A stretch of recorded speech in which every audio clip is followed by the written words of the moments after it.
sénégalais dañoo bëgg alternance boo xoolee sénégalais jeunes yi lañ gën a jox bopp kapaa yi. boo jëlee l'exemple de Ousmane Sonko mën nañu wax ni ñi mujjee dugg ci langue politique bi la bokk. mais bu ñu waxalee yàlla rek li mu ci am tey kenn amu ko ci. ñi daloon politique depuis 1960 amuñu ko ci. tey jii nii sénégalais yëpp Ousmane Sonko lañ jox bopp. c'est-à-dire que da nga koy nangu. moo am mu neex la mu naqari loolu moo am c'est la réalité ku ko bañ a gis ku ko gisul da nga koo bëggut a gis. est-ce que loolu warul alerter Ousmane Sonko ci taxawaayam dañuy gis dans son discours un discours guerrier discours boo xam ne defante la ñaf-ñafal. xam nga nee naa leen en politique moom tous les coups sont permis. c'est-à-dire que bu dee da nga koy combat politique la. ñoo xamante ne ñoom affrontement defante rek la ñu xam. te obligé nga adopter li nga xam ne moom mooy posture boobu. te tamit wax dafa am loo xamante ni say àq ak say yelleef bu ñu la ko naree xañ da nga koy foqati. action am na ci yoo xam ne ça ne se négocie pas. pouvoir bi xamuñ négocier de. gis nga ni ñu liquider politiquement Karim Wade. liquider Karim Wade liquider Khalifa Sall politiquement et juridiquement. mais Ousmane Sonko day xeex ba dugguwaat vocal bu ko deful ñu rende ko politiquement et juridiquement day xeex. dem si yàlla Sidi Lamine Niass waxam googu. il faut que ñu koy fàttali ko tout le temps réew mi révolution rek ko koy jagal. c'est-à-dire que réew am na fu muy toll foo xam ni révolution rek moo koy jagal. ñii nangu dem tëdd kaso ñii nangu deret tuuru réew mi jaar fa baax man samay wax du ma ko naqal de man ci digg bi laay jaar. donc mën nañ egg ba foofu. dama ni wax bi Sidi Lamine Niass waxoon tey la gën a nekk d'actualité réew am na fu muy toll. révolution rek a koy jagal. ñii nangu dem tëdd kaso ñii nangu deret tuuru réew mi jaare fa baax génération future yi ñëw nekk ci jàmm lii mooy jagal réew. réew am na fu muy toll waxuma nag Sénégal toll na fa de. dama ni réew am na fu muy toll révolution boobu rek a koy jagal. d'accord alors ba tey ci 14e législature bi attentes yi sur le plan réforme. waaw donc 14e législature vraiment sénégalais am nañu attente. te bu ma ko doon tënk ci mën na doon ci ñett. bi si jiitu mooy ñu jële fi les lois liberticides loi yu bon yi nga xamante ni voté nañ ko fi te amu fi benn njëriñ. lu ci mel ni par exemple terrorisme bi ñu jël criminalisation terrorisme nouvelle loi sur le terrorisme nga xam ne c'est une loi liberticide boo xam ne yenn ci ay pàcc parce que terrorisme war nañ ko mën a xeex quand même. waaw justement kenn contre ko. mais disposition liberticide yi nga xam ne garde à vue mën naa dem ba 12 jours. perquisition yi parce que loi day tere takk der bu dugg kër jàmbur de 21h à 5h du matin. si c'est en matière de terrorisme c'est permis en matière de terrorisme le procureur de Dakar moo am compétence exclusive.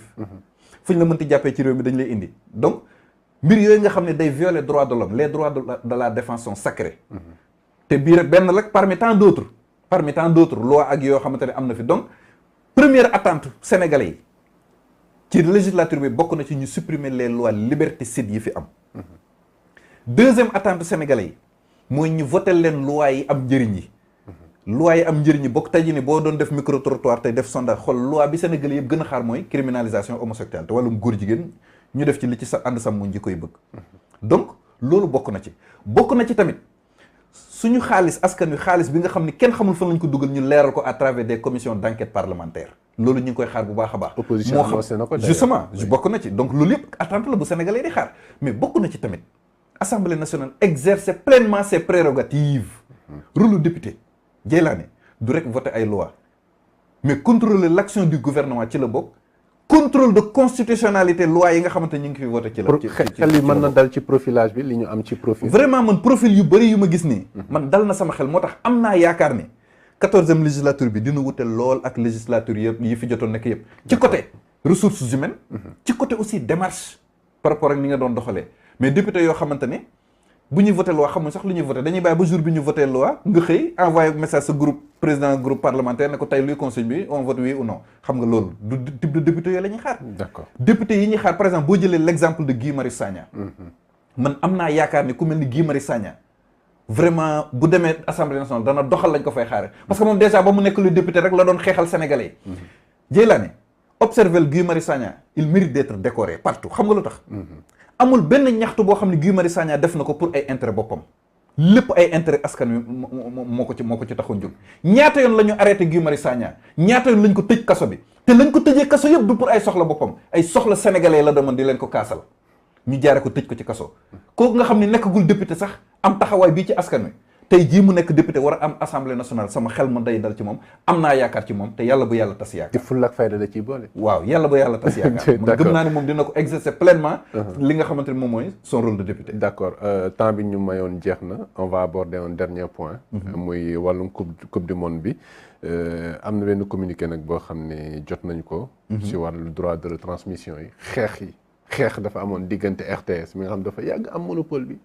ak E-Media Invest mooy groupe bu ñoom Mamoudou Ibra Kane finalement ñoom ñoo ko remporté boobu am na commentaire boo ciy def. waaw commentaire bi ma ciy njëkk a def mooy. yu mel ni su amatee vraiment day jaadu CNRA muy conseil national de régulation de l'audiovisuel mu atte parce que moo war a atte fii ci biir Sénégal bu dee ci biir réew mi moo war a atte. dafa war a atte ki am dëgg ñu ne la yaa am dëgg ki amul dëgg ñu ne la nekkoo ci dëgg.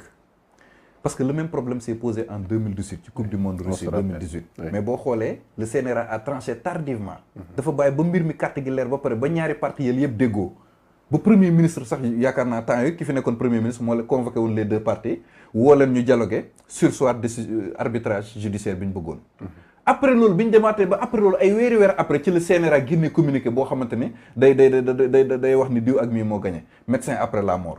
donc au moment bi nga xamante ne tension am na moment yi la CNRA génn bu mu ragal ku ko mere na tranché à temps mais bàyyi ba problème bi jàll ngay tranché pour man amul sens donc il est temps que nii CNRA génn tranché parce que kenn ku ci nekk yaa ngi ñaan te kenn koo ci déglu rek ak ay argument am rek boo moytul da nga koy jox dëgg boo dégloo groupe E-Media Invest boo ko dégloo da nga koy jox dëgg mën koo nangul ay argument boo dégloo RTS nangul ko ay argument puisque nag fi ñu toll ni xamuñ ko dëgg féete moo tax parce que kenn ku ci nekk yaa ngi xëcc sa côté ku nekk yaa ngi xëcc sa côté génne sa communiqué pour wane ni maa am dëgg donc vraiment CNRA na tranché mbir mi pendant qu'il est temps boobu mooy observation bu njëkk bi ma ci bëggoon def la deuxième observation dama koy adressé à l'endroit de la RTS c'est-à-dire que dafa am monopole boo xamante ne RTS mi ngi koy exercer ci kaw paysage médiatique monopole boobu dafa xeewi man rek maa am droit man rek maay transmettre dafa xewi RTS du concurrent wu yeneen télé yi yeneen télé privé yi concurrent lañ seen biir mais RTS du concurrent wu yeneen télé yi